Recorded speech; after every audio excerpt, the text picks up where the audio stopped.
मित्रस्यं वरुणः शन्नो भवत्वर्यमा शन्न इन्द्रो बृहस्पतिः शन्नो विष्णुरुक्रमः नमो ब्रह्मणे नमस्ते वायो त्वमेव प्रत्यक्षं ब्रह्मासि त्वमेव प्रत्यक्षं ब्रह्म वदिष्यामि ऋतं वदिष्यामि सत्यं वदिष्यामि तन्मामवतु तद्वक्तारमवतु अवतु माम् अवतु वक्तारम् ॐ शान्ति ॐ सहनाववतु सहनौ भुनक्तु सह वीर्यङ्करवावहै तेजस्विनावधीतमस्तु मा विद्विषावहै ॐ शान्ति शान्ति शान्तिः ॐ पूर्णमदः पूर्णमिदं पूर्णात् पूर्णमुदच्यते पूर्णमादाय पूर्णमेवावशिष्यते ॐ शान्ति शान्ति शान्तिः श्रुतिस्मृतिपुराणानाम् आलयं करुणालयं नमामि भगवत्पादं शङ्करं लोकशङ्करं शङ्करं शङ्कराचार्यं केशवं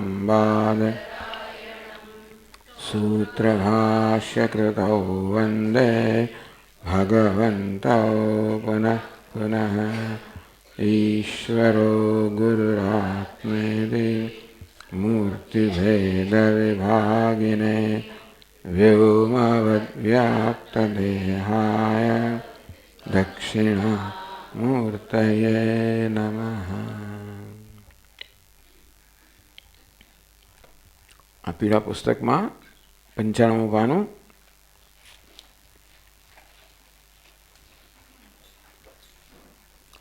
ॐ ब्रह्मविदाप्नोति परम्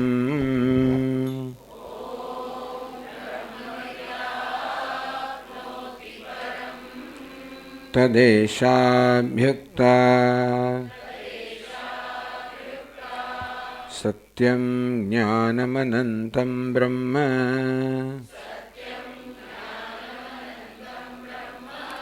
यो वेद निहितं गुहायां परमे व्योमन् सोऽश्नुते सर्वान् कामान् सः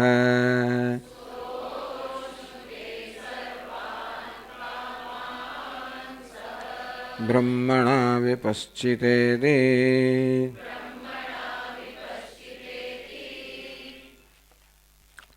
બ્રહ્મવિદ આપનોતિ પરમ. એ બ્રહ્મજ્ઞાની છે એ પરમને સર્વોત્કૃષ્ટને અનંતને પ્રાપ્ત કરે છે. હવે જે સર્વોત્કૃષ્ટ છે, અનંત છે, આનંદ છે, એને તો સૌ પ્રાપ્ત કરવા ઈચ્છે છે. તો ઉપનિષદ આપણને સાધન બતાવે છે કે તમારા જીવનની જે મૂળભૂત ઈચ્છા છે કે સર્વોત્કૃષ્ટ આનંદ પ્રાપ્ત કરવો, પૂર્ણતા પ્રાપ્ત કરવી, ઈચ્છા કેમ પૂરી થાય? બ્રહ્મવિદ આપનોતિ પરમ. જેને બ્રહ્મનું જ્ઞાન છે એ આ પરમને પામે છે, અર્થાત જીવનનું ધ્યેય સિદ્ધ કરે છે.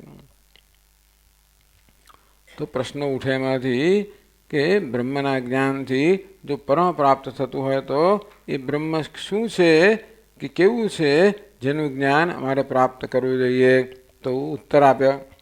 તો દેશાભ્યુક્તા જે પ્રશ્નો જન્માવે, બ્રહ્મવિદ આપનોતિ પરમ, બ્રહ્મજ્ઞાની પરમને પ્રાપ્ત કરે છે, એ સૂત્રાત્મક વાક્ય છે.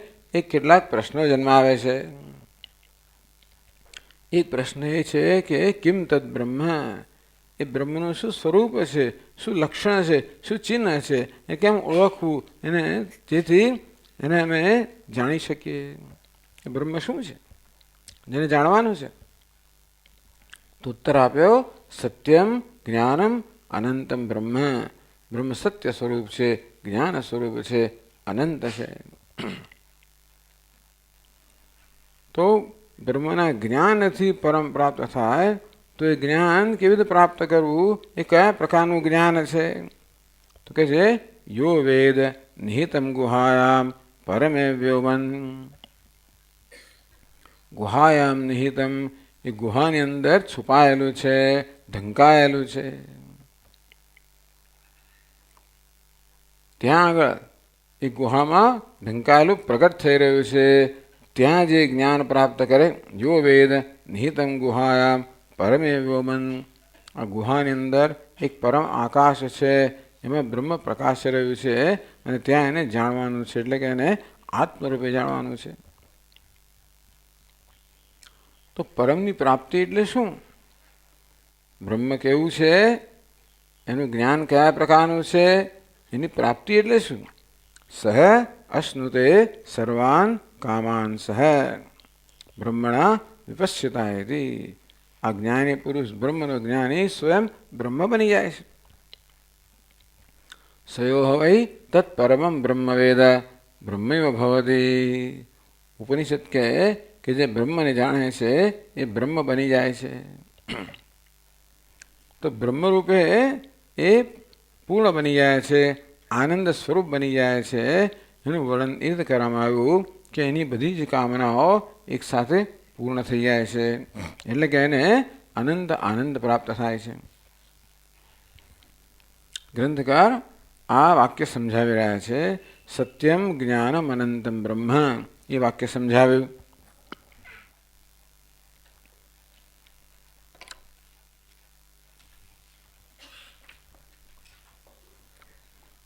અને કહ્યું જડાંદ્ર પરિચ્છિન્ન વ્યાવૃત્યૈવ પદત્રયમ લક્ષ્યકમ સ્યાત અખંડસ્ય યત્તદ બ્રહ્મેતિ બુધ્યતામ. આ સત્ય, જ્ઞાન, અનંત, આ ત્રણ શબ્દોને સામાનાધિકરણ્યમાં મૂકવામાં આવ્યા છે. ભિન્ન પ્રવૃત્તિ નિમિત્તાનામ પદાનામ એક વિભક્તિકાનામ પદાનામ એકસ્મિન અર્થે તાત્પર્યમ. એટલે કે જે શબ્દો ભિન્ન ભિન્ન હોય, દરેકનો પોતાનો જુદો અર્થ હોય, એ બધા શબ્દોને એક જ વિભક્તિમાં મૂકવામાં આવે, એનું તાત્પર્ય એક જ હોય. આમ સત્ય શબ્દનો પોતાનો અર્થ છે, જ્ઞાન શબ્દનો પોતાનો અર્થ છે, અનંત શબ્દનો પોતાનો અર્થ છે. આમ દરેક શબ્દ પોતાના અર્થ તો પ્રગટ કરે, પહોંચાડે છે. એ પર્યાય નથી. સત્ય એટલે જ્ઞાન એટલે આનંદ એવું નથી. પર્યાય એટલે સિનોનિમ્સ. પર્યાય શબ્દ હોય તો ત્રણ શું એનાથી વાક્ય ના બને. આ શબ્દોનો પ્રત્યેકનો પોતાનો અર્થ છે, અપર્યાય છે. અને છતાં પણ એ દરેક શબ્દનું તાત્પર્ય એક બ્રહ્મમાં જ છે. આમ સત્ય શબ્દ પણ પોતાનો અર્થ તો પ્રગટ કરે કે સત્ય, જે અબાધિત છે, જેનો બાધ ન થાય, જે પરિવર્તન રહિત છે, જે નિર્વિકાર છે. જ્ઞાનનો અર્થ એટલે શું કહું? તો સત્ય કેવું હોવું જોઈએ? એ જ્ઞાન પણ હોવું જોઈએ, અનંત પણ હોવું જોઈએ, તો જ એ સત્યરૂપી બ્રહ્મરૂપી સત્ય હોય. તો સત્ય એટલે કે જગતની અંદર સત્ય છે, એમ કે જગતમાં એક ઓર્ડર છે, જગતમાં નિયતિ છે, કાયદો છે. કાયદો જડ હોય તો કે નહીં, એ જ્ઞાન જ સ્વરૂપ છે. આ નિયતિ કહો તો કાયદો કહો કે વ્યવસ્થા કહો, ઓર્ડર કહો, એ કેવું છે? તો કે ચેતન છે, ચૈતન્ય છે. તો આ જગતને નિયમન રાખનાર ઓર્ડર કે વ્યવસ્થા જોઈ, જગત અનંત છે, કશી વસ્તુ નથી અન્ય ભિન્ન નથી. આમ દરેક શબ્દ પોતાનો અર્થ પહોંચાડતા બીજા બે શબ્દોને સારી રીતે સમજાવે છે, અને બીજા બે શબ્દોને એમના વાચ્યાર્થમાંથી નિવૃત્ત કરીને લક્ષ્યાર્થ જણાવે છે. એમ કરીને ભલે 3 શબ્દોનો પ્રયોગ થયો હોય, સત્યમ, જ્ઞાનમ, અનંતમ, પણ પ્રત્યેક શબ્દનું તાત્પર્ય તો બ્રહ્મમાં છે. એકસ્મિન અર્થે તાત્પર્ય ભિન્ન પ્રવૃત્તિ નિમિત્તાનામ અસત્ય, જ્ઞાન, અનંત દરેક શબ્દની પ્રવૃત્તિ જુદી જુદી છે. એટલે કે એમનો વાચ્યાર્થ જુદો જુદો છે. એક વિભક્તિકાનામ બધાને એક જ વિભક્તિમાં મૂકવામાં આવ્યા છે. એકસ્મિન અર્થે તાત્પર્ય, પણ એમનું તાત્પર્ય એક જ અર્થમાં છે. પ્રકૃષ્ટ પ્રકાશ ચંદ્ર એવું દ્રષ્ટાંત આપવામાં આવે છે. આકાશમાં ચંદ્ર છે, પૂર્ણિમાનો ચંદ્ર પ્રકૃષ્ટ, કારણ કે આકાશમાં બી ઘણી વસ્તુઓ પણ ચમકી રહી છે, તારાઓ, ગ્રહો વગેરે. નહીં, પ્રકૃષ્ટ પ્રકાશ હૈ, જે સર્વોત્કૃષ્ટ પ્રકાશ છે એ જ ચંદ્ર છે. એટલે આ શબ્દો છે એનો અર્થ જુદા જુદા થાય, છતાં પણ બંનેનું તાત્પર્ય એક જ તત્વમાં છે. એને સામાન્યીકરણને કહેવામાં આવ્યું. આ રીતે અખંડસ્ય લક્ષ્યકમ સ્યાત. આ પદત્રયમ, અસત્યમ, જ્ઞાનમ, અનંતમ, આ 3 પદ છે એ અખંડ બ્રહ્મના લક્ષક છે, લક્ષ્યાર્થ વડે. તાદુક બ્રહ્મ કથમ વિદ્યા છે. પછી કહે છે કે બ્રહ્મ જ આવું છે એને કેમ જાણવાનું, એ પ્રશ્ન થાય તો તદભિધીયતે, એનો ઉત્તર આપવામાં આવે છે. ગુહાયામ પરમે વ્યોમનિ સ્થિતમ બ્રહ્મ તુ વેદય યો વેદ નિહિતમ ગુહાયામ. પરમે વ્યોમન, એ જ વસ્તુ કહી. યો વેદ નિહિતમ ગુહાયામ પરમે વ્યોમ, એ જ વાક્ય જે છે એને એ જ શબ્દોમાં સમજાવ્યું. ગુહાયામ પરમે, કારણ કે આ તો પાછો શ્લોક છે ને, એટલે ભાઈ પેલા અનુષ્ઠુપ છંદની અંદર પણ બેસવું જોઈએ ને. એટલે ગુહાયામ પરમે વ્યોમી, વ્યોમનનો વ્યોમની કર્યું પાછું.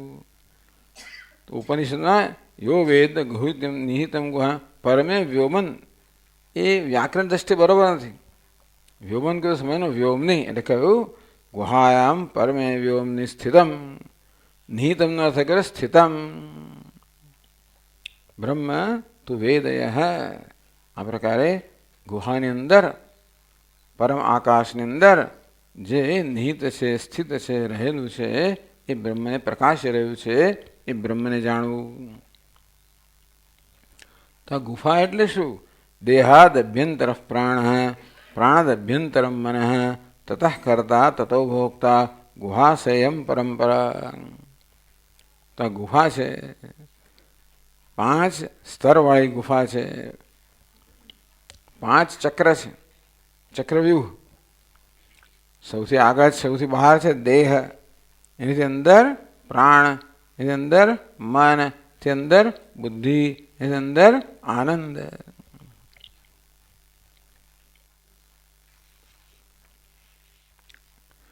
પંચકોશ ગુહાયા અજ્ઞાનમ કારણમ સ્થિતમ.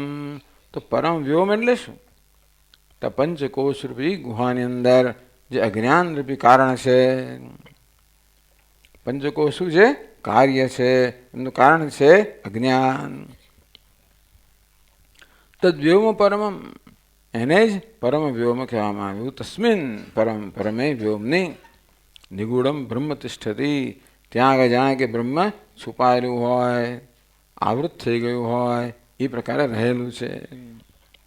એટલે કે બ્રહ્મ આત્મારૂપે પ્રકાશે છે, છતાં પણ એને આપણે એ પ્રકારે જાણતા નથી. ઈશ સર્વેષુ ભૂતેષુ ગૂઢોત્મા ન પ્રકાશતે. કઠોપનિષદ કહે કે પ્રાણી માત્રમાં આત્મા ગૂઢ છે, છુપાયેલો છે, પણ એ રીતે પ્રકાશતો નથી. એટલે કે એ રીતે એને કોઈ ઓળખતું નથી. બ્રહ્મ પોતે જ આત્મારૂપે પ્રકાશી રહ્યું છે. એટલે બ્રહ્મના અનુભવની કંઈ જરૂર નથી, અનુભવ થઈ જ રહ્યો છે આત્મરૂપે જ. પણ એ પ્રકારે ઓળખાતું નથી. એના પર અધ્યારોપ થાય છે, અધ્યાસ થાય છે. એને કારણે આત્મા અનાત્મા બધા પંચકોશ અને બ્રહ્મ ભેગા થઈ ગયા છે. એટલે બાળકને આપણે ચોકલેટ આપીએ તો એને ખબર ના પડે, સીધું જ મોં મૂકી દે, એટલે રેપર સાથે. ચોકલેટનો સ્વાદ કેવો હોય? મધુર હોય. રેપર કેવું? કડવું હોય, ભેગું થાય. આત્મા અનાત્મા ભેગા. તે તો બ્રહ્મ તો ચોકલેટ છે, આ પંચકોશ થોડું રેપર છે, બેને જુદા કરવાના છે. આપણે શું કરીએ છીએ? બંનેને સાથે જ લઈએ છીએ. રેપર એવું કડવું છે કે પેલાની મીઠાશ છે ને એ બિચારી એકદમ છુપાઈ જાય છે. એટલે આપણે વિવેક કરી શકીએ માટે આ પ્રકારે કહેવામાં આવે છે. તો પ્રશ્ન થયો કે ભાઈ કોણ કહે છે કે બુદ્ધિરૂપી ગુહાની અંદર બ્રહ્મ પ્રકાશ એવું ક્યાં છે? જીવ પ્રકાશ રહ્યો છે. મને અનુભવ છે મારો કે હું જીવ છું. આપ કહો છો કે તારા આત્મા રૂપે જ બ્રહ્મ પ્રકાશ રહ્યું છે. એવું કોણ કહે છે? મારો અનુભવ તો જુદો છે. મારો અનુભવ છે કે હું જીવ છું. જીવ ચૈતન્ય મેવાત્ર નિગૂઢમિતિ ચેત. એવો પ્રશ્ન હોય કે જીવ ચૈતન્ય અહીંયા છુપાયેલું છે, એ પ્રકાશ રહ્યું છે, બ્રહ્મ ક્યાં પ્રકાશ રહ્યું છે? તદા તો ઉત્તરે છે તસ્ય બ્રહ્મતામ વિદ્યાત જીવત્વ ભ્રાંતિહાને. હું જીવ છું એ ભ્રાંતિ છે, હકીકત નથી. કેવી કરુણતા જીવનમાં છે ને! આપણા જીવનમાં કેવી કરુણતા છે! જેવી રીતે કોઈ રાજા હોય ને પોતાને ભિખારી માની લે. બધી કથાઓ કહેવામાં આવે રાજકોનું અપહરણ થઈ ગયું, એને દુશ્મન અપહરણ કરાવીને ક્યાંક જંગલમાં છોડી દીધો, કોઈ ભિખારીના હાથમાં આવ્યો અને ભીખ માગતો થયો. વર્ષો સુધી એ મારે કોઈ ભિખારી છું. આ રાજાનું મૃત્યુ થઈ ગયું, એના વારસદારની શોધમાં છે. બધાને ખબર છે કે રાજકોનું અપહરણ થઈ ગયું છે, એને શોધવું જોઈએ. એના ચિહ્નો તો કહ્યું કે આ પ્રકારના ચિહ્નો વાળો જો તમને દેખાય કુમાર તો સમજો કે રાજકુમાર છે. તારે એ બાજુ શોધવામાં આવ્યું તો ભિખારીના છોકરામાં આવું દેખાવ્યું. એને તપાસ કરી કે આ છોકરો ક્યાંથી આવ્યો? ખબર પડી જંગલમાંથી આવ્યો વગેરે. એટલે એ લોકોએ પછી અનુમાન કર્યું કે નહીં આ જ છે આપણો. એને કે તું રાજકુમાર છે. અરે હું તો ભિખારી છું. ને તું રાજકુમાર છે. જે પોતાને ભિખારી માનતો જ આવ્યો છે. કેવી કરુણતા કે સ્વયં રાજકુમાર હોવા છતાં પણ ભિખારીપણાથી પીડાય છે ને! ભિખારીને કેટલી પીડા બિચારાને! ભીખ માગવી પડે, કેટલું અપમાન સહન કરવું પડે, ભૂખ્યા રહેવું પડે, શું કરવું, બહાર તડકામાં ઠંડીની અંદર ઠૂંઠવાવું પડે, બધું કરવું પડે ભિખારીએ. આજના જમાનાની જેમ કે માફિયા લોકો નથી કે બધા ઓર્ગેનાઇઝ ભિખારી હોય પાછા, એવું નથી. સાચા ભિખારી. તેવી રીતે બિચારો પોતાને જીવ મનને પીડાય છે, બાકી કંઈ વાંધો નથી. હું જીવ છું એ પ્રકારના ખ્યાલથી આપણામાં જો કોઈ દુઃખ કે શોક ઉત્પન્ન ન થતો હોત તો આપણે કાંઈ ચિંતા નથી, ભલે સાચું હોય કે ખોટું હોય. એવા કેટલાય ખોટા ખ્યાલ આપણે ધરાવતા હોઈએ છીએ અને છતાંય પણ કંઈક થતું ના હોય તો કોને ચિંતા છે? પણ નહીં, આ જે ભ્રમ છે, ખોટો ખ્યાલ છે હું જીવ છું, એ બધા શોકનું મૂળ છે. બધા ખ્યાલ માત્ર બધા દુઃખનું મૂળ છે. એટલે શાસ્ત્ર એના તરફ ધ્યાન દોરે છે. દુનિયામાં કોઈ આ વસ્તુ પર ધ્યાન નથી દોરતું. બધા લોકો હું જીવ છું તો સાચું માનીને જ આગળ ચાલે છે. દુનિયા બધા સંપ્રદાયો એ પછી આગળ ચાલે છે. વેદાંત તો એને જ પડકાર છે. કોણે કહ્યું તું જીવ છે? ક્યાંથી લાવ્યો? મારો અનુભવ છે. કોનો અનુભવ છે તને? હું રોજ અનુભવું છું. તું તારી જાતને અનુભવે છે? જોયો છે તારી જાતને? જીવને જોયો છે કોઈ દિવસ? એ કે જોવાનો વિષય નથી. અનુભવું છું. અનુભવ બરાબર છે. તું તો આત્મા અનુભવે છે, અનાત્મા અનુભવે છે. એ બંનેને ભેગા કરીને તું એવી કલ્પના કરે છે કે હું આવો અલ્પ છું. અનાત્માના ધર્મનો આત્મા પર અધ્યાસ થાય છે. આગળ કહે છે એ જ વાત 17મા શ્લોક માટે કહે છે કે ભ્રાંતિ હાને. આ ભ્રાંતિ નિવૃત્ત કરવા માટે જે પોતાને જીવ માને છે એની બ્રહ્મતાનો ઉપદેશ કરવામાં આવે છે કે તું બ્રહ્મ છે. નનુ તયો ભેદાત ઉક્ત જ્ઞાનમ સંપદાદિરૂપ ઉપાસનમેવ સ્યાત. એ તો તમને મનાવવા માટે કહે છે કે તું બ્રહ્મ છે. હોતું હશે? હું તો કે બ્રહ્મ હોઉં, હું જુદો ને બ્રહ્મ જુદો, ભગવાન જુદો. હું તો કે ભગવાન હોઉં. એટલે ઉપનિષદ કહે છે ને, એને તમારે બહુ શબ્દશઃ નહીં લેવાનું. ત્યારે એ તો કહેશે કે તું એવી ઉપાસના કર, એવું ધ્યાન કર કે હું બ્રહ્મ છું. એના માટે કહેવામાં તું બ્રહ્મ છે. આ મહાવાક્યના જાત જાતના અર્થ થાય. એક જ અધિકરણમાં હોય ને જાત જાતના અર્થ થાય. તું તેનો છું, તું તેમાં છું, જાત જાતના અર્થ. તસ્મિન ત્વમ તસ્ય ત્વમ અસી. કેટલા અર્થ કર્યા છે વાર્તિકકારે? મળે છે કે 7 અર્થ કર્યા છે. એક અર્થ ઉપાસનાનો છે. ઉપાસના હોય તો પણ બી શાલિગ્રામે વિષ્ણુ, આ શાલિગ્રામ જ વિષ્ણુ છે. એટલે શાલિગ્રામમાં વિષ્ણુનું ધ્યાન કરવા માટે તેવી રીતે હુંનું ધ્યાન કરો કે હું બ્રહ્મ છું, એ રીતે કહેવામાં આવે છે કે તું બ્રહ્મ છે એટલા માટે નહીં. તો કે નહીં, તું વાસ્તવમાં બ્રહ્મ છે માટે કહેવામાં આવે છે. એટલે વાક્યનું તાત્પર્ય શું છે પણ મહત્વની વસ્તુ છે. કોઈ કે આનું તાત્પર્ય ઉપાસનામાં છે કે નહીં, આનું તાત્પર્ય તો જ્ઞાનમાં છે. ઈશાવાસ્યમ ઇદમ સર્વમ યત્કિંચ જગત્યામ જગત. જગતમાં જે કાંઈ છે સર્વ ઈશ્વર છે, હકીકત છે. એવી ભાવનાની વાત જુદી છે, આ તો હકીકત છે. તો પછી મને કેમ આવું જુદું લાગે છે? હું બ્રહ્મ જો હોઉં તો શા માટે મને એમ લાગે છે કે હું જીવ છું, હું અલ્પ છું, મર્યાદિત છું? એ કેમ લાગતું હશે ભાઈ? ઔપાધિક ભેદ સત્વે બી. તારામાં અને ઈશ્વરમાં ઉપાધિનો ભેદ છે. ઈશ જીવયો વેશધિ ભિદા. ઈશ્વર તો માયાનો વેશ ધરાવે છે, તું અવિદ્યાનો વેશ ધરાવે છે. તેથી વેશની દ્રષ્ટિએ ઈશ્વરમાં અને તારામાં ભેદ ભાસે છે. પણ ખરેખર જે આ વેશ પહેરનાર છે એની દ્રષ્ટિએ જોઈએ તો બંને એક જ છે. સ્વરૂપેણ અભેદ ઇતિ. એક જ અભિનેતા ક્યારેક રાજાનો વેશ પણ લે, ક્યારેક ભિખારીનો વેશ પણ લે, તો વેશની દ્રષ્ટિએ આ રાજા અને ભિખારી જુદા જણાય, પણ સ્વરૂપની દ્રષ્ટિએ બંને એક જ છે. એ વાત કહે છે 17મા શ્લોકમાં કહે છે આગળ, સ્વતો બ્રહ્મૈવ ચૈતન્યમ જીવત્વમ પ્રાણધારણાદ કોશતાદાત્મ્ય વિભ્રાંત્યા ભાત્યસ્ય પ્રાણધારણમ.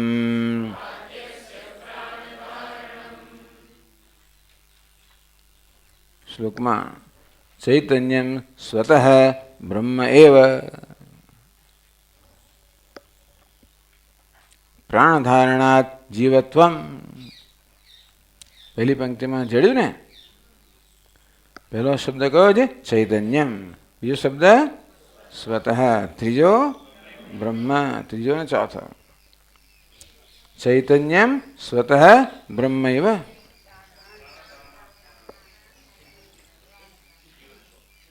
હા, શું થયું? હા, પછી પણ આટલું જ આપણે વાંચીએ છીએ અત્યારે. ચૈતન્યમ સ્વતઃ બ્રહ્મ એવ. ચૈતન્ય છે ને આત્મા, એ સ્વયં બ્રહ્મ જ છે. તો પછી હું જીવ છું એવું મને કેમ લાગે છે? પ્રાણ ધારણાત. આ પ્રાણ ધારણ કરવા રૂપી ઉપાધિને કારણે જો ટિપ્પણ 17, પ્રાણ ધારણ તે જીવની ઉપાધિ છે. પ્રાણ ધારણ કરવો, કોણ પ્રાણ ધારણ કરે છે? આ શરીર પ્રાણ ધારણ કરે છે ખરેખર ને. પ્રાણ ક્યાં રહેલો છે? શરીરમાં રહેલો છે ને. એટલે અહીંથી પ્રાણ નીકળી જાય તો શરીર કેવું થઈ જાય? નિર્જીવ બની જાય. પ્રાણ છે ત્યાં સુધી શરીર સજીવ છે. એટલે પ્રાણને ધારણ કરનાર કોણ છે? શરીર. પરંતુ શરીરમાં અહમ ભાવને કારણે હું માનું છું કે હું પ્રાણ ધારણ કરું છું. જીવ પ્રાણ ધારણાત, જીવ ધાતુનો અર્થ થાય છે પ્રાણને ધારણ કરવો. પ્રાણ ધારણ કરનાર કોણ છે? અન્નમય, પ્રાણમય, મનોમય. આ ઉપાધિ છે ને એ પ્રાણ ધારણ કરે છે. પરંતુ ઉપાધિના ધર્મનો આત્મા પર અધ્યારોપ કરીને આપણે માનીએ છીએ કે હું પ્રાણ ધારણ કરું છું. જેવી રીતે પેલો અભિનેતા હોય, કરોડપતિ હોય, પણ એ ભિખારીનો વેશ ભજવતો હોય અને ભિખારીના વેશનો પોતાના પર અધ્યારોપ કરે ધર્મનો, અને એવું માને કે હું ભિખારી છું.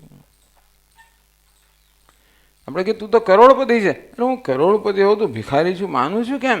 તો કે જો આ ભિખારી પણ ક્યાંક છે ખરું, પણ તું માને છે ત્યાં નથી. ભિખારી પણ ક્યાં છે? વેશમાં છે. તું શું કરે છે? આ તે બંધ બેસતી પાઘડી ઓઢી લીધેલી છે.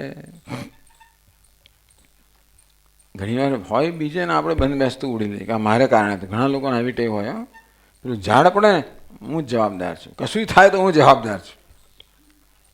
કેટલાક લોકો બીજા જવાબ દે, કેટલાક કે આ જ જવાબદાર છે, કેટલાક હું જવાબદાર છું. ઘણા લોકો એવું હોય છે. કોઈને ક્યાંક કશું થાય ઘરની અંદર, બહાર નહીં તો હોય ઘરની અંદર, તો જો મારે કારણે થયું. પેલું ઘણું કોઈ મરણ થઈ ગયું ને, આ સ્વામીજી મારે કારણે થયું, મેં ફલાણું ના કર્યું, આ ના કર્યું, આ ના કર્યું, પેલું ના કર્યું, પેલું કર્યું, પેલું કર્યું. એટલે તેને જીવાડ્યો છે તો તું એને મારવાનો હતો. એટલે જે હોય તે. પણ વસ્તુ હોય બીજે ક્યાંક અને આપણે ઓઢી લઈએ આપણા પર. અરીસામાં આપણો ચહેરો જોતા હોઈએ, ચહેરા પર એક ડાઘો જણાય, આપણે એને સાફ કરીએ, પાછો અરીસામાં જોઈએ, પાછો ડાઘો છે, ફરી સાફ કર્યું, જેટલી વાર જોઉં ડાઘો એનો જ રહે, જતો જ નથી ડાઘો. પછી બીજા અરીસામાં જોતા ડાઘો નહોતો, ત્યારે ખબર પડી કે એ ડાઘો અરીસા પર હતો, એને હું મારા ચહેરા પર છે એમ માને ચહેરો સાફ કર્યા કરતો હતો. અને શું કહ્યું? અધ્યારોપ. અરીસામાં તિરાડ પડી હોય, મને એમ લાગે મને પક્ષાઘાત થઈ ગયો, તો અરીસાની વક્રતાનો આરોપ કરીએ ચહેરા પર, પછી એવો નિર્ણય કરીએ કે મને કશું થઈ ગયું.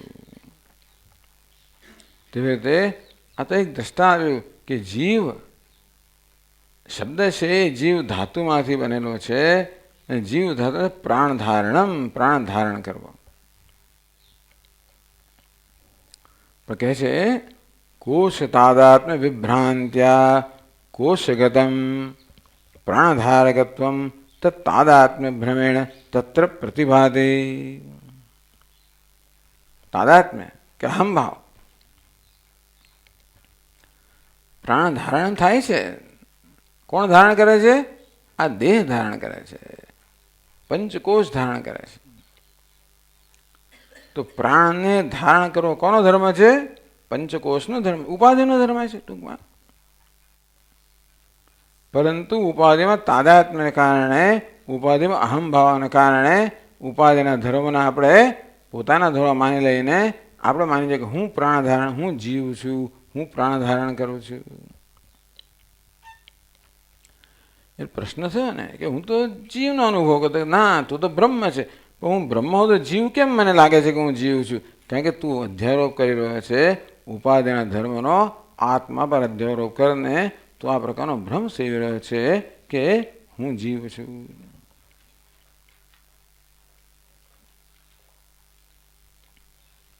તો શું કરવાનું? કે ધીમે ધીમે ધીમે આપણને આગળ લઈ જાય છે.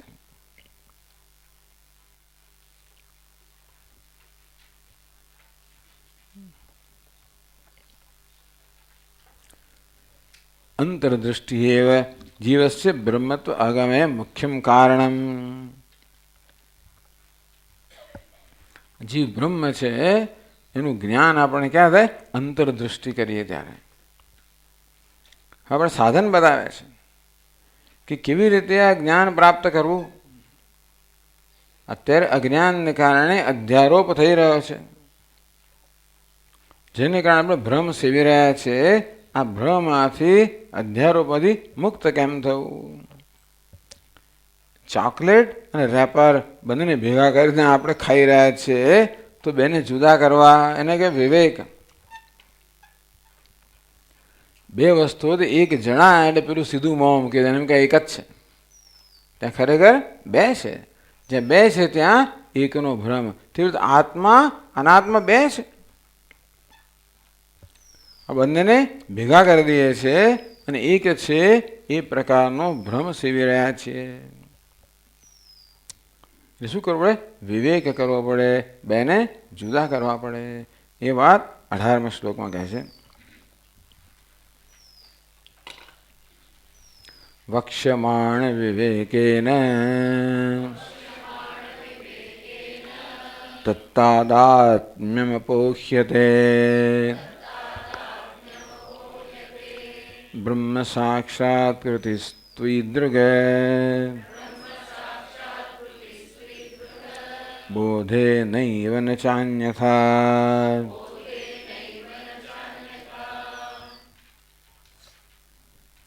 વક્ષ્યમાણ એટલે કે હવે પછી જે કહેવામાં આવશે તે વક્ષ્યમાણ.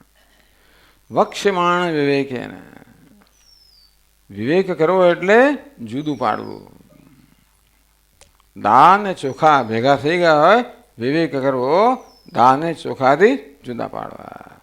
ચોખાને કાંકરા ભેગા થઈ ગયા તો વિવેક કરો કાંકરાને ચોખાથી જુદા પાડવા. એનું કોઈ રાઈસ સ્પીકિંગ શું કરે છે અત્યારે? ત્યાં પહેલાં આશ્રમમાં, અમેરિકામાં આશ્રમમાં બધા બ્રહ્મચારીઓ બધું કામ કરવું પડતું હતું તે વખતે. બધું કામ એટલે મકાન બનાવવાનું કામે ખરું, બધું રસોઈ ખરું, બધાના ટીકડીઓ પાડી દીધી હોય. તો શું કરે છે? દાલ પીકિંગ, રાઈસ પીકિંગ, ટૂંકમાં ચોખા શું કહેવાય ને? ચોખા વીણવા. બરાબર. એને અંગ્રેજો કે એટલે તું રાઈસ પીક કરે છે કે કાંકરા પીક કરે? રાઈસ પીકિંગ કે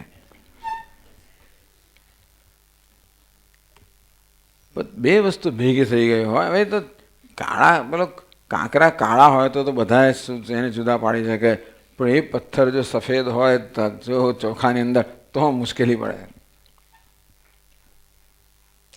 તો તમે આટલું કરી નાખશો તો આટલું મળશે, એવી જાતની પહેલે શરતો હોય ને.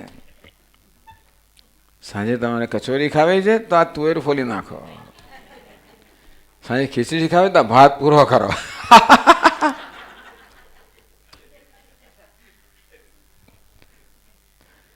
કશું વગર કશું મફત ના મળે.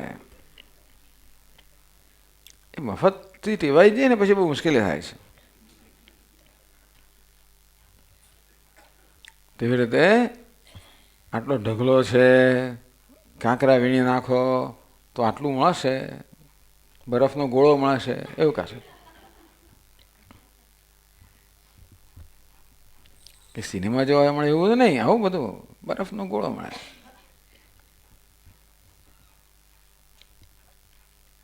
વિવેક. પણ ક્યારેક ક્યારેક બે વસ્તુ એવી ભેગી થઈ ગઈ હોય કે એને જુદી પાડવી બહુ મુશ્કેલ થઈ જાય. જેવી રીતે અગ્નિ અને લોખંડનો ગોળો, લોખંડના ગોળાને અગ્નિમાં તપાવવામાં આવે ત્યારે લાલ ચોળ થઈ જાય, એ આગનો ગોળો બની જાય. ત્યાં બે તત્વ છે, અગ્નિ અને લોખંડ. પહેલી દ્રષ્ટિએ આપણને એક જ જણાય, આગનો ગોળો જણાય. તો ત્યાં પછી વિવેક કરવો પડે કે આ લાલ રંગ છે, ઉષ્ણતા છે, એ તો અગ્નિ છે, અગ્નિનો ધર્મ છે. આ ગોળાકાર છે, લોખંડનો ધર્મ છે. નહીં એમ માનીએ કે લોખંડથી દાઝી ગયો. લોખંડ દજાડે નહીં. કોણ દજાડે છે? લોખંડમાં રહેલો અગ્નિ દજાડે છે. તેવી રીતે આપણા વ્યક્તિત્વમાં આત્મા અને અનાત્મા. અનાત્મા પંચકોશ એટલે અનાત્મા. અનાત્મા જે વિસ્તારિત સમજવામાં આવ્યો પંચકોશ, એ બે જાણે કે ભેગા થઈ ગયા છે. જેવી રીતે લોખંડમાં અગ્નિ બરોબર વ્યાપી ગયેલો હોય, લોખંડના કણે કણમાં અગ્નિ વ્યાપ્યો હોય, તેવી રીતે ઉપાધિના એક એક કોષની અંદર ચૈતન્ય વ્યાપેલો છે. એટલે ઉપાધિ ચેતનવંતી જણાય છે, માટે એને આત્મા માનવામાં આવે છે. એટલે કહે છે વક્ષ્યમાણ વિવેકેન, અમે તમને સમજાવશું કે કેવી રીતે આત્માને અનાત્માનો વિવેક કરવો, આ પંચકોશ નથી આત્માને કેમ જુદો પાડો સમજાવશું. એ તૈત્રીય ઉપનિષદની પ્રક્રિયા છે આખી. વક્ષ્યમાણ વિવેકેન તત્તાદાત્મ્યમ અપોહ્યતે. તો પેલું આત્મા અનાત્માનું તાદાત્મ્ય છે કે પંચકોશના આત્માનું તાદાત્મ્ય છે, એ તાદાત્મ્ય અપોહ્યતે દૂર થઈ જાય છે. બ્રહ્મ સાક્ષાત્કૃતિસ્તુ ઈદૃગ બોધેનૈવ ન ચ અન્યથા. આ પ્રકારના વિવેક જ્ઞાનથી જ બ્રહ્મનો સાક્ષાત્કાર થાય, બીજું કોઈ રીતે નહીં. આપણને એકદમ જ બ્રહ્મ દેખાઈ ગયું એવું કોઈ રીત નથી. હું ક્યાંક વૈકુંઠમાં ગયો ત્યાં બ્રહ્મના દર્શન એવું પણ નથી. બ્રહ્મ દર્શન આત્મરૂપે કરવાના છે, ગુફામાં કરવાના છે, અંદર કરવાના છે. કેવી રીતે કરવાના છે? આત્માને અનાત્માથી જુદો પાડીને આત્માને બ્રહ્મરૂપે ઓળખવાનો છે. એ પ્રકારના વિવેક જ્ઞાનથી જ બ્રહ્મનો સાક્ષાત્કાર થાય, એ સિવાય બીજી કોઈ રીતે નહીં. આ વિવેક જ્ઞાન સિવાય બીજી કોઈ રીતે બ્રહ્મનું જ્ઞાન ન થઈ શકે. ઈદૃક બોધેન, આ પ્રકારના બોધથી, ઈદૃક એટલે આ પ્રકારના પંચકોશ જીવયો ભેદ સાક્ષાત્કારેણૈવ. પંચકોશ જુદા છે અને જીવ એટલે આત્મા જુદો છે, એ પ્રકારના બંને જુદા કરીને જોઈએ.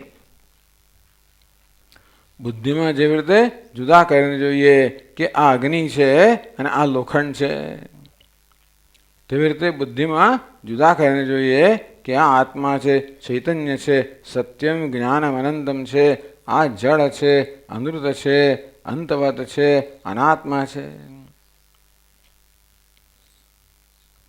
એ પ્રકારના વિવેક જ્ઞાનથી બ્રહ્મનું જ્ઞાન થાય.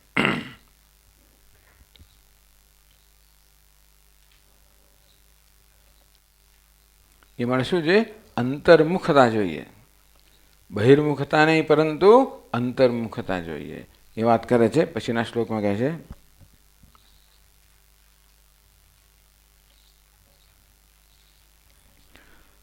બાહ્યમ જગત પંચકોશાંશ્ચ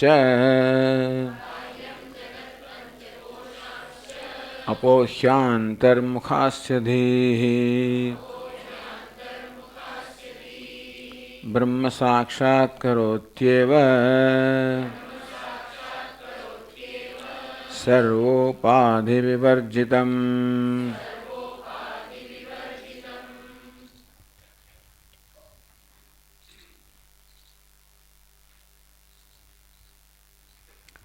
બાહ્યમ જગત પંચકોશાંશ અપોહ્ય.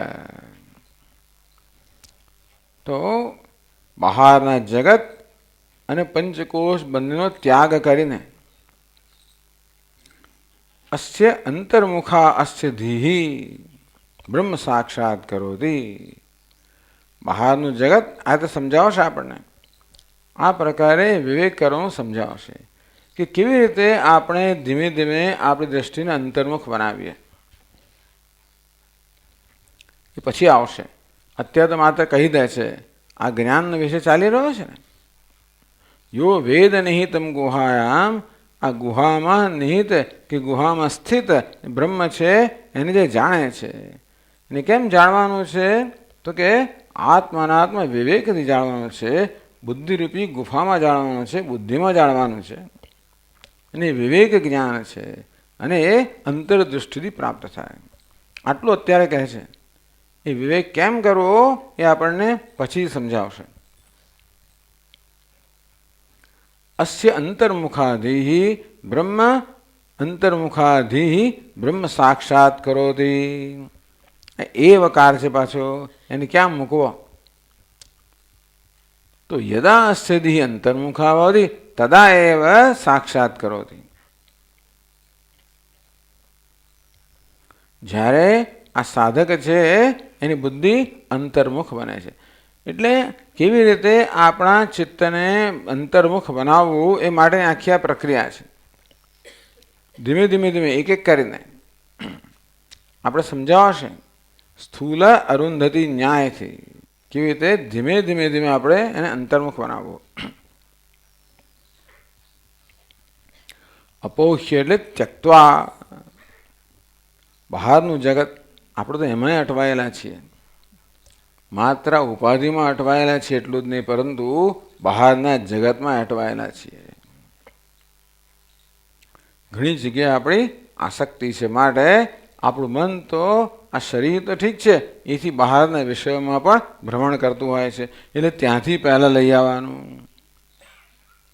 પછી શરીર સુધી લઈ આવવાનું, ત્યાંથી ધીમે ધીમે અંતર્મુખ બનાવવાનું. આમ બહારનું જગત અને પંચકોશ આ બધાનો ત્યાગ કરીને, બધાનો ત્યાગ એટલે શું કરવાનો? એમાં અહમભાવનો ત્યાગ કરીને અસ્થિધિ અંતર્મુખાસ્થિધિ બ્રહ્મ સાક્ષાત કરોતિ. ધી અંતર્મુખાધિ એવ બ્રહ્મ સાક્ષાત કરોતિ.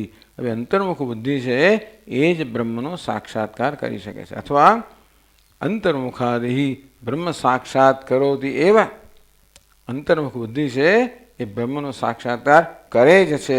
બંને રીતે જોઈ શકાય.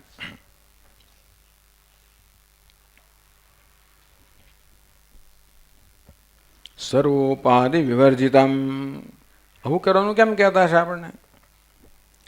ઉપાધિમાંથી આપણી દ્રષ્ટિને હટાવી લેવાનું કેમ કહેતા હશે?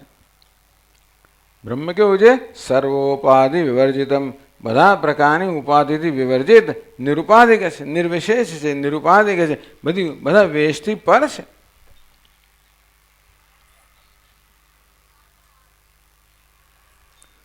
એટલે બધા વેશ ગુણત્રયાતીત, ત્વમ અવસ્થાત્રયાતીત, ત્વમ દેહત્રયાતીત, ત્વમ કાલત્રયાતીત,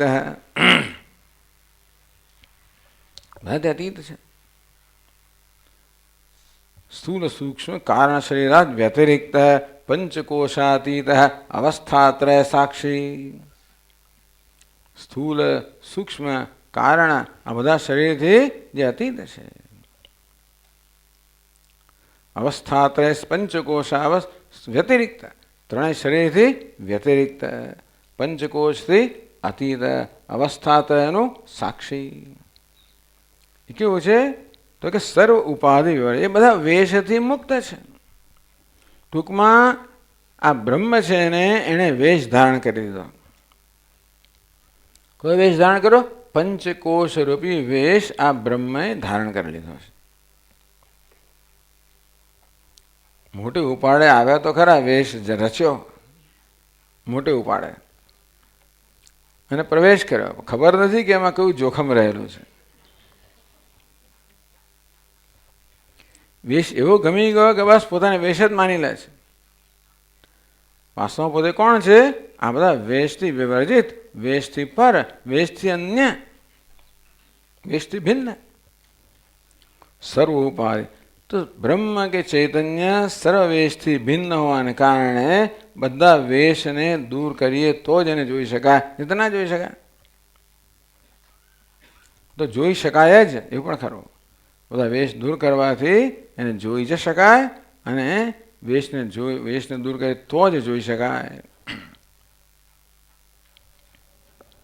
તો બહિર્દ્રષ્ટિ શું છે ને અંતરદ્રષ્ટિ શું છે? ભાઈ આપ કહો છો કે અંતરદૃષ્ટિથી બ્રહ્મના દર્શન થાય. અંતરદૃષ્ટિ શું છે? અંતરદૃષ્ટિ કેવી સમજાય? બહિર્દૃષ્ટિના સંદર્ભમાં અંતરદૃષ્ટિ શું છે?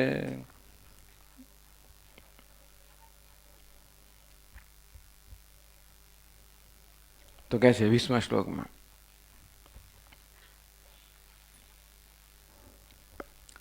સોપાધ્યેવ બહિર્દૃષ્ટ્યા ભાતિ બ્રહ્મન તાવતા अपैति जीवता तस्मात् अंतर्दृष्ट्यैव बुध्यताम्। बहिर्दृष्ट्या શું લખ્યું છે? બહિર્દૃષ્ટ્યા સોપાધિ એવ બ્રહ્મ ભાતિ. સોપાધિ બ્રહ્મ એવ ભાતિ. ઉપાધિ સહિતનો બહાર દ્રષ્ટિ એટલે શું છે કે આમાં અહંભાવ. જ્યાં સુધી પંચકોશમાં કે વેશની અંદર તમારી દ્રષ્ટિ છે ત્યાં સુધી એ વેશવાળો જ બ્રહ્મ તમને દેખાશે. તો એને બહિર્દૃષ્ટિ કહેવામાં આવી. બહિર્દૃષ્ટિ એટલે વેશમાં દૃષ્ટિ, પંચકોશમાં દૃષ્ટિ.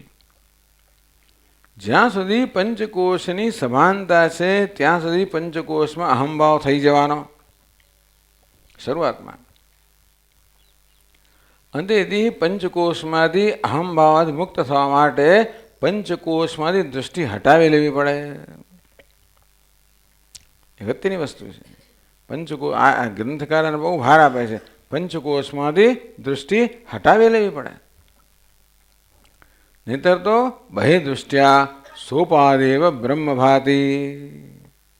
જ્યાં સુધી ઉપાધિમાં દૃષ્ટિ છે, પંચકોશમાં દૃષ્ટિ, ત્યાં સુધી ઉપાધિવાળું બ્રહ્મ જ ભાસે. તો ગ્રીન રૂમમાં જવું પડે, એને વેશ વગરનો એને જોવો પડે. તેવી રીતે ગ્રીન રૂમમાં જવાના. આપણી પેલી ગુફા છે ને, ગ્રીન રૂમ છે. ગ્રીન રૂમ એટલે પેલા બધા પોતાના બધા વેશ દૂર કરાય. મોટા સ્વામીજી એમની ભાષામાં અનડ્રેસ એન્ડ એમ્બ્રેસ એવું કે. એમનો કોઈ સંકોચ વગર બોલે એવા.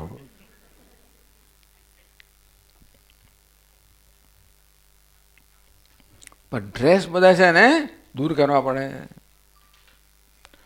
તો જ, કારણ કે બ્રહ્મ સર્વ ઉપાધિ રહિત છે. અંતેથી ઉપાધિમાં સાથે તાદાત્મ્ય કે ઉપાધિમાંથી દ્રષ્ટિ જ્યારે હટાવી લેવામાં આવે તે જ દ્રષ્ટિને અંતર્મુખ દ્રષ્ટિ કહેવાય. જ્યાં સુધી ઉપાધિમાં દ્રષ્ટિ ત્યાં સુધી એ બહિર્મુખ દ્રષ્ટિ છે. બહિર્દૃષ્ટ્યા સોપાધિ બ્રહ્મભાતિ ન તાવતા જીવતા અપયતિ. ત્યાં સુધી આ જીવપણું દૂર થતું નથી.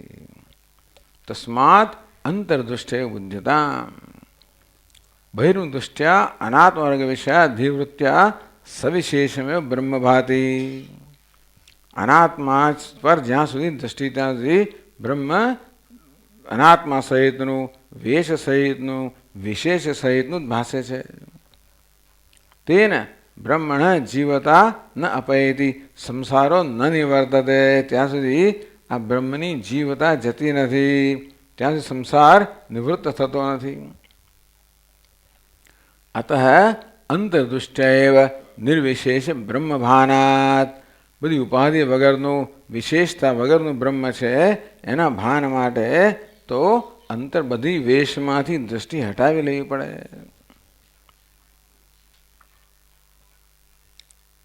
જીવ તો નિરર્થક સાક્ષાત્કાર.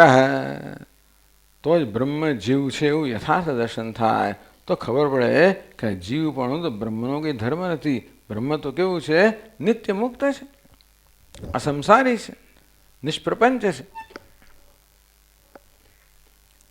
તયા એવ સંપાદનીય. તેથી અંતર્દૃષ્ટિ એવ બુદ્ધતા તાવતા. એટલે અંતર્દૃષ્ટિથી બ્રહ્મને જાણવું જોઈએ, દૃષ્ટિને અંતર્મુખ કરવી જોઈએ.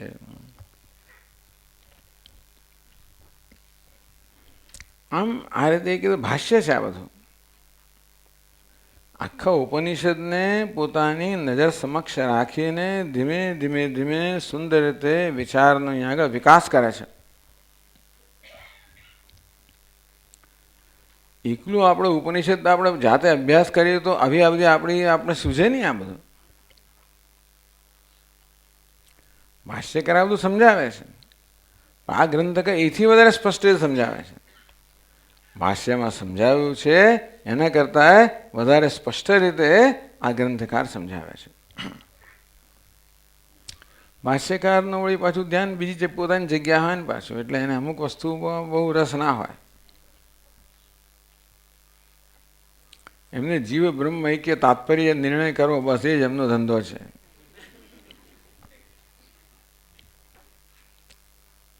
પણ આ તો કેવી રીતે એ જ્ઞાન પ્રાપ્ત કરવું, પ્રેક્ટિકલ વસ્તુ છે. એટલે સાધકે વાસ્તવિકતામાં શું કરવું જોઈએ એ પ્રકારનો અહીંયા આગળ એ પ્રકારનું માર્ગદર્શન છે.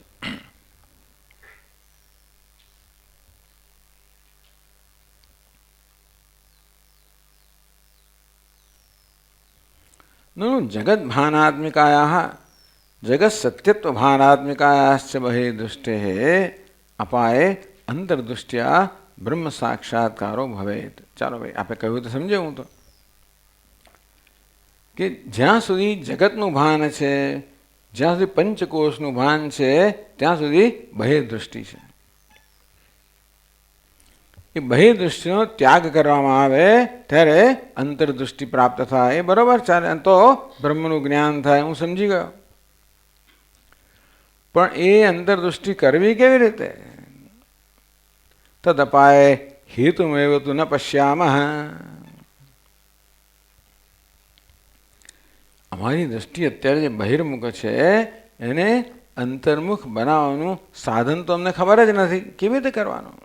આપ કહો છો એ વાત તો બરાબર છે કે દ્રષ્ટિને અંતર્મુખ બનાવવાથી બ્રહ્મના આત્માનું કે આત્માના બ્રહ્મરૂપે દર્શન થાય, બરાબર છે. પણ એને કેવી રીતે કરવું? દ્રષ્ટિને અંતર્મુખ કઈ રીતે કરવી? તો એ વાત કહે છે તયોઃ અપાયે હેતુ ક્રમેણ. હવે શબ્દો ભેગા કરી દીધા છે આમાં, એટલે સમજ ના પડે કોઈને. વિવેક યોગ ઇતિહાસ હેતુ પાસે પાછું એક નાનકડી લાઈન છે તો ના હોવી જોઈએ. તો અપાય હેતુ દ્વિવચન. કોણ હેતુ છે?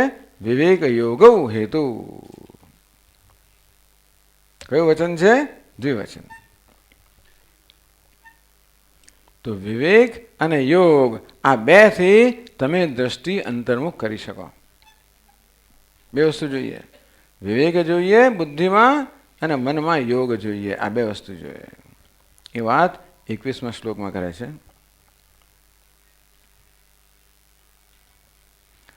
બહિર્દૃષ્ટિર્જગદ્ભાનમ તસ્ય સત્યત્વધીરપી વિવેકાત સત્યતાપૈતિ જગદ્ભાનમ તુ યોગતઃ.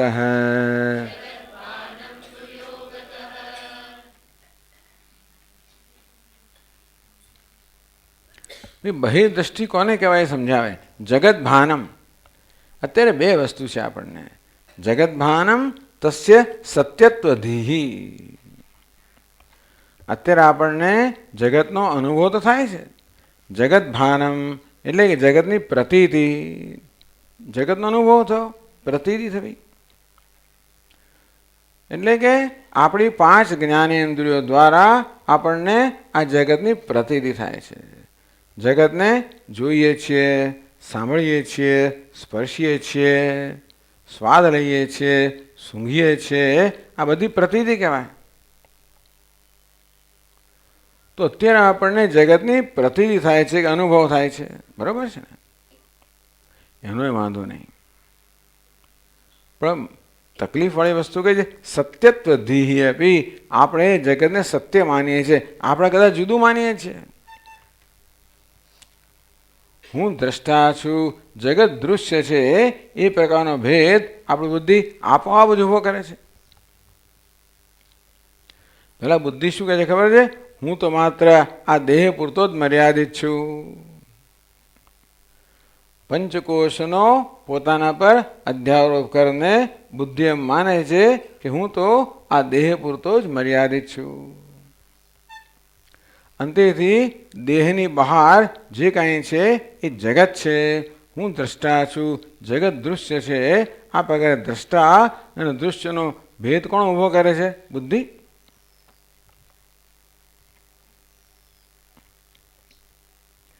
બાકી તો એવું છે નહીં.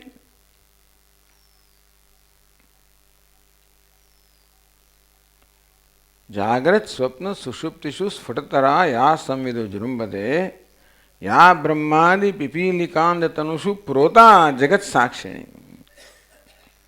વાસ્તવ આપણું સ્વરૂપ કેવું છે? ચૈતન્ય આપણું સ્વરૂપ છે. એ ચૈતન્ય કે દેહ પૂરતું મરી, એ ચૈતન્ય તો સર્વત્ર વિદ્યમાન છે, વ્યાપ્ત છે. હું ચૈતન્ય છું એ પ્રકારનું જ્ઞાન જો મને હોત તો હું દેહમાં છું એવું નહીં, પણ દેહ મારામાં છે ને, આ જગત મારામાં છે. સમગ્ર જગતને પ્રકાશિત કરનાર, અભાષિત કરનાર, ઉજાળનાર હું છું. તો જગતમાંથી જુદું ના હોય. અત્યારે હું માત્ર એક દેહ પૂરતો મર્યાદિત છું એ પ્રકારનો મારો ખ્યાલ છે. એને કારણે દેહની બહાર જે કંઈ છે એ મારાથી જુદું છે, હું એનાથી જુદો છું. હું જેટલો સાચો છું એટલું આ જગત પણ સાચું છે. એટલે જગતની પ્રતીતિ થાય છે એટલું નહીં, પરંતુ જગતમાં સત્યત્વધી, આ જગત સત્ય છે, મારા કરતાં જુદું છે. હું જેટલો સત્ય છું એટલું જ જગત સત્ય છે. એટલે તકલીફ થાય છે. જગતની અનુકૂળતા કેમ મહત્વની બની જાય છે આપણા માટે? જગત અનુકૂળ હોવું જોઈએ, પ્રતિકૂળ ન હોવું જોઈએ. જગત અનુકૂળ હોય તો મને અનુકૂળતા છે, જગત પ્રતિકૂળ હોય તો મને પ્રતિકૂળતા છે. મને પ્રતિકૂળતા ન ગમે, અનુકૂળતા ગમે, અને માટે જગતને મારી મછલીને અનુકૂળ બનાવવાનો પ્રયત્ન કરું. દાળમાં મીઠું ઓછું હોય તો મીઠું સરખું કરું, ખાંડ વધારે હોય તો કે પાણી કશું કરું પાછું. ટૂંકમાં દરેક વસ્તુને અનુકૂળ બનાવવાનો પ્રયત્ન કરો. માથે જુદું છે, સત્ય છે. આમ બે તકલીફ છે. એક તો અનાત્માનો આત્મા પર અધ્યારોપ, અને બીજું જગત જે મિથ્યા છે એના પર સત્યપણાનો અધ્યારોપ. આ બે પ્રકારના અધ્યારોપ છે.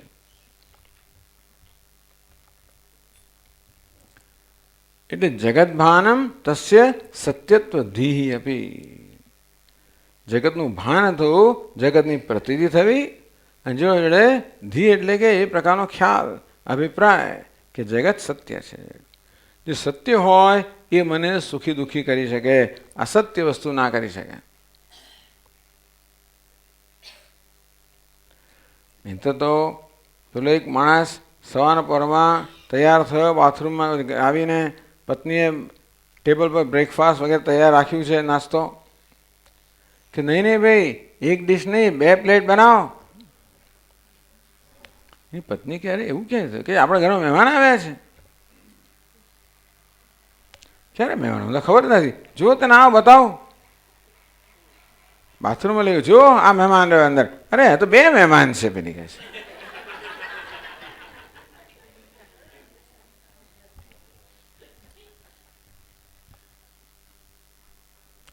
આમ જે મિથ્યા છે એને સત્ય માની લઈએ તો જુદી વસ્તુ છે ને. મિથ્યાને મિથ્યા જાણતા હોય કે આ તો પ્રતિબિંબ છે એવું જ્ઞાન હોય તો પછી કંઈ તકલીફ નથી. કદાચ પ્રતિબિંબ વાંકું ચૂકું દેખાય ને તોય વાંધો ના આવે. એ મિથ્યા છે એવું જ્ઞાન હોય તો. પછી દેખાય છે એ સત્ય છે એવી જાતની ભ્રાંતિ હોય તો પ્રતિબિંબ વાંકું ચૂકું દેખાય તો મારો ચહેરો વાંકો ચૂકો થઈ ગયો, મને કંઈક થઈ ગયું. આમ દેખાવું એ પ્રશ્ન નથી. વેદાંત કહે છે જગતની પ્રતીતિ થવી, જગતનો અનુભવ થવો એ સંસાર નથી.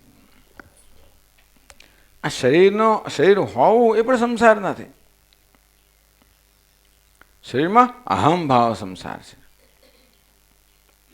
જગતમાં સત્યત્વ બુદ્ધિ સંસાર છે. એટલે બહિર્મુક્તાને સમજાવી બહિર્દૃષ્ટિ જગત ભાનમ તસ્ય સત્યત્વ ધીહિ અપી. 2 વસ્તુ. એક તો જગતની પ્રતીતિ થવી, અને જોડે આ જગત સત્ય છે એ પ્રકારનો નિશ્ચય થવો. એટલે જ્ઞાની પુરુષને જગતની પ્રતીતિ હોય પણ જગતની સત્યતાનો નિશ્ચય ના હોય, એ જગત મિથ્યા છે એવું જાણતો હોય પછી વાંધો નથી. અત્યારે શું થઈ જાય છે, જેવું જગતને જોઈએ ને તરત એનામાં સત્યપણાની બુદ્ધિ જન્મે જ છે. આ એક સ્વભાવ થઈ ગયો છે. મનમાં સારો વિચાર આવે તો હું ખુશ થઉં અને ખરાબ વિચાર આવે તો હું દુઃખી થઉં, કે મન હું જ છું એ પ્રકારનો એક નિશ્ચય થઈ ગયો છે. એટલા માટે ગ્રંથકાર કહે છે કે આ પ્રતીતિને પણ દૂર કરવાની જરૂર છે. બાકી તો વેદાંત કે પ્રતીતિ ભલે ને બી મિથ્યાત્વનો નિશ્ચય જ અગત્યનો છે, પણ આ ગ્રંથકાર કહે છે કે સત્યત્વનો મિથ્યાત્વનો નિશ્ચય અને જોડે જોડે એનું ભાન કે પ્રતીતિ પણ દૂર થવી જોઈએ. આ બે વસ્તુ કરવાની. જગતનું ભાન જતું રહેવું જોઈએ અને સત્યત્વ બુદ્ધિ જતી રહેવી જોઈએ. કે વિવેકા સત્યતા પયતી જગત ભાનમ તો યોગતઃ. સતત વિવેકથી આ જગત સત્ય છે. હવે આપણે બુદ્ધિમાં માની લઈએ કે જગત સત્ય છે, પણ સતત આપણે મનમાં સત્ય કોને કહેવાય એનું મનમાં વારંવાર આપણી બુદ્ધિમાં વિચાર લાવીએ કે સત્ય તો જેને કહેવાય જે પરિવર્તન રહિત હોય. આ જગતના પદાર્થો સતત પરિવર્તનશીલ છે અને તેથી સત્ય કેમ હોઈ શકે? આમ આ બુદ્ધિમાં છે ને આવો નિશ્ચય થઈ ગયો છે કે જગત સત્ય છે. અવિવેકને કારણે ત્યાં સત્ય છે ખરું ક્યાંક. આ બધા નામ રૂપમાં અસ્થિ ભાતિ પ્રિય એ સત્ય છે. યત સત્વાદ અમૃષૈવ ભાતિ સકલમ રજ્જૌ યથા હેર ભ્રમ. પેલું રજ્જુ તો સાચું છે એટલે સાપ પણ સાચો જણાય છે. એ સાપનું સાચાપણું ક્યાંથી આવ્યું? રજ્જુમાંથી આવ્યું. તેવી જગતમાં ક્યાંક સત્યતા છે. ક્યાં છે? અસ્થિ ભાતિ પ્રિય સત્ય છે. અધિષ્ઠાન સત્ય છે. અધિષ્ઠાનની સત્યતા આપણે અધ્યારોપમાં લાવી દઈને અધ્યારોપને જેમ પહેલા સર્પને સત્ય માનીએ કે જ્યાં જ્યાં જળ સત્ય માનીએ તેવી રીતે આ નામ રૂપને પણ સત્ય માનીએ છીએ. તો વારંવાર વારંવાર વિવેક કરવો પડે. સત્યનું શું લક્ષણ છે, મિથ્યાનું શું લક્ષણ છે. જગતમાં સત્યનું લક્ષણ લાગુ પડે છે કે મિથ્યાનું લક્ષણ લાગુ પડે છે? કે મિથ્યાનું લક્ષણ લાગુ પડે છે. માટે વારંવાર બુદ્ધિમાં નિશ્ચય જન્માવો જોઈએ કે જગત મિથ્યા છે. વિવેકાત સત્યતા અપયતી. આ પ્રકારે સતત અધિષ્ઠાન અને અધ્યારોપમાં વિવેક કરવામાં આવે કે જગતમાં જે સત્યતા ભાસે છે એ નામરૂપની નથી, એ તો અસ્થિભાતિ નામરૂપ તો મિથ્યા છે, અધ્યારોપ છે. પણ તો એ જગતની પ્રતિઓ થાય તો શું? યોગતઃ. યોગ એટલે આપણા ચિત્તને જગતમાંથી હટાવી લેવું, અંતર્મુખ બનાવવું, એને યોગ કહેવામાં આવે. જગત ભાનમ તો યોગતઃ અપૈતિ. અત્ર વિવેક વિચાર યોગ સમાધિ. ટૂંકમાં ચિત્તને મુખ્ય અર્થમાં અંતર્મુખ બનાવવું, એમ યોગ. અને બુદ્ધિમાં એટલે એટલું જ કરો, પણ બુદ્ધિનો નિશ્ચય ના બદલાય તો એ બરોબર નથી. આ વેદાંતના લોકો યોગીને આવું કહે. યોગી લોકો જગતને સત્ય માને છે. એ તમે સમાધિમાં જાઓ પણ જેવા વળી પાછા બહાર આવે એટલે પાછું આ તકલીફ તો કે સત્યતા જગતનું મુશ્કેલ નથી કરતું, એમાં સત્ય બુદ્ધિ મુશ્કેલી કરે છે. એટલે વેદાંતિન એને મહત્વ આપે છે કે જગતના મિથ્યાત્વને. પણ જોડે જોડે આ ગ્રંથકાર કહે છે કે બંને વસ્તુ થવી જોઈએ. જગતના મિથ્યાત્વનો પણ નિશ્ચય સતત થવો જોઈએ અને જોડે જોડે બુદ્ધિ કે મન અંતર્મુખ બનવું જોઈએ.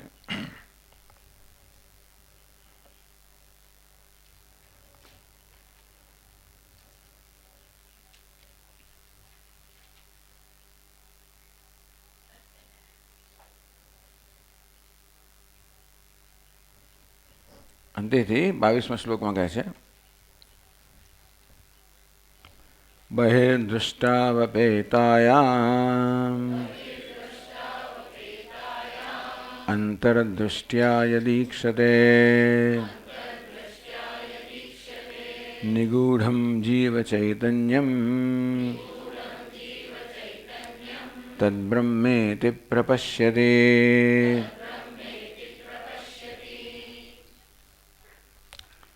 બહિર્દૃષ્ટો અપેતાયામ. બહિર્દૃષ્ટો કઈ વિભક્તિ છે?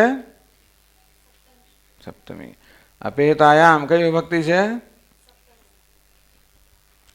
બહિર્દૃષ્ટો અપેતાયામ. તો બહારની દૃષ્ટિ બહિર્મુખતા છે એનો જ્યારે અપે ત્યાગ થઈ જાય ત્યારે એ દૂર થઈ જાય. અંતરદૃષ્ટિયા, દૃષ્ટિ જ્યારે અંતર્મુખ બને, આત્માભિમુખ બને, આત્મકેન્દ્રિત બને, અનાત્મા કેન્દ્રિત દૃષ્ટિને ત્યાંથી હટાવીને આત્મકેન્દ્રિત બનાવવામાં આવે. અંતરદૃષ્ટિયા યદીક્ષતે, ત્યારે જે દર્શન થાય છે, નિગૂઢમ જીવ ચૈતન્યમ તદ બ્રહ્મેતિ પ્રપશ્યતિ. જે ચૈતન્ય છે જેને જીવ માનવામાં આવતો હતો એ બ્રહ્મ છે, એ વસ્તુના દર્શના કરે છે, એનું જ્ઞાન પ્રાપ્ત કરે છે.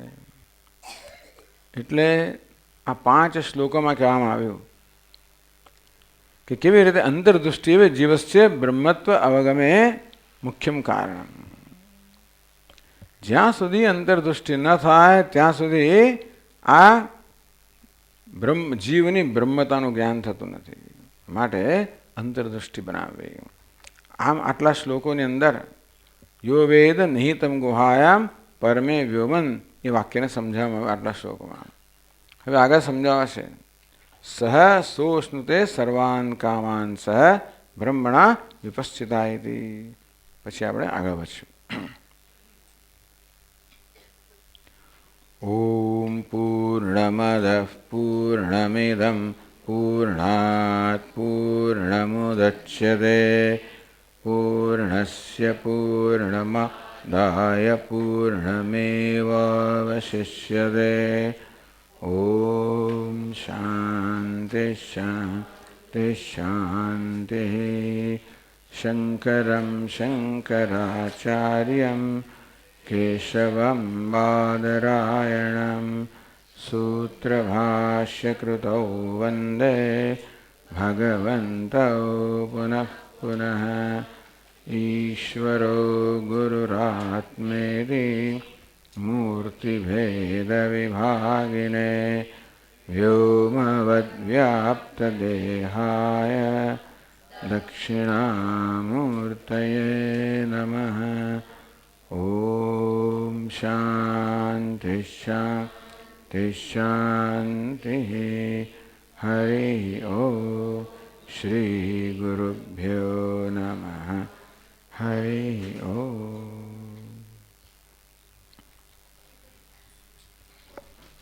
2, 3, 4.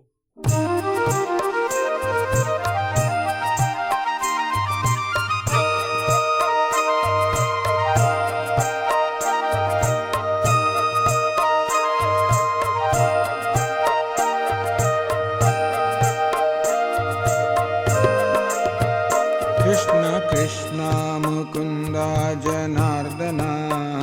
કૃષ્ણ કૃષ્ણ મુકુંદા જનાર્દના.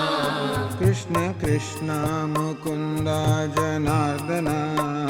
કૃષ્ણ કૃષ્ણ મુકુંદા જનાર્દના.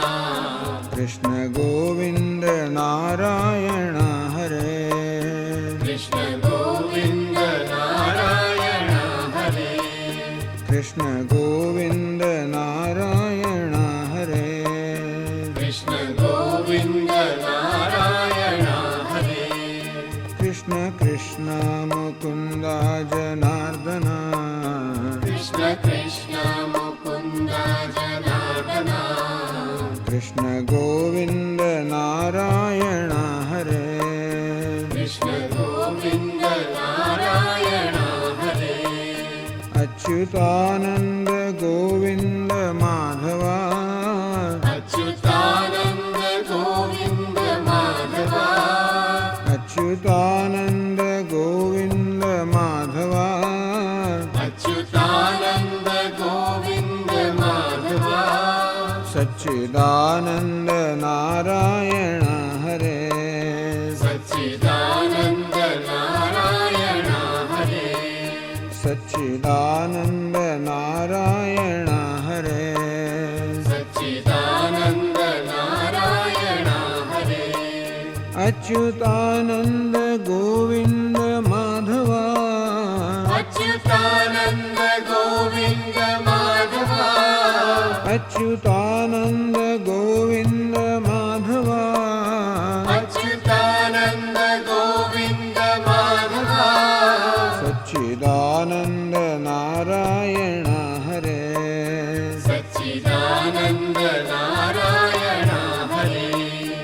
सच्चिदानंद नारायण हरे सच्चिदानन्द नारायण हरे कृष्ण कृष्ण मुकुंद जनार्दन कृष्ण कृष्ण मुकुन्द जनार्दन कृष्ण गोविंद नारायण हरे कृष्ण गोविन्द नारायण हरे अच्युतानंद गोविंद माधवा अच्युतानन्द गोविन्द माधवा सच्चिदानंद नारायण हरे सच्चिदानन्द नारायण हरे अच्युतानंद गोविंद माधवा अच्युतानन्द गोविन्द माधवा सच्चिदानंद नारायण हरे सच्चिदानन्द नारायण हरे कृष्ण कृष्ण मुकुंद जनार्दन कृष्ण कृष्ण मुकुन्द जनार्दन कृष्ण गोविंद नारायण हरे कृष्ण गोविन्द नारायण हरे अच्युतानंद गोविंद माधवा अच्युतानन्द गोविन्द माधवा सच्चिदानंद नारायण हरे सच्चिदानन्द नारायण हरे अच्युतानंद गोविंद माधवा अच्युतानन्द गोविन्द माधवा सच्चिदानंद नारायण हरे सच्चिदानन्द नारायण हरे कृष्ण कृष्ण मुकुंद जनार्दन कृष्ण कृष्ण मुकुन्द जनार्दन कृष्ण गोविंद नारायण हरे कृष्ण गोविन्द नारायण हरे कृष्ण गोविंद नारायण हरे कृष्ण गोविन्द नारायण हरे कृष्ण गोविंद नारायण हरे कृष्ण गोविन्द नारायण हरे कृष्ण गोविंद नारायण हरे कृष्ण गोविन्द नारायण हरे कृष्ण गोविंद नारायण हरे कृष्ण गोविन्द नारायण हरे कृष्ण गोविंद नारायण